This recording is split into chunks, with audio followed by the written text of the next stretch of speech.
কুরআন মধুর বাণী আমি যখনই শুনি আমার মন ভরে যায়।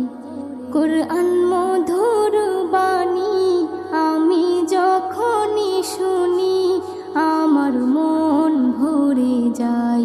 শোনো মুমিন মুসলমান, পড়ে দেখো না কুরআন, কত শান্তি পাওয়া যায়। কুরআন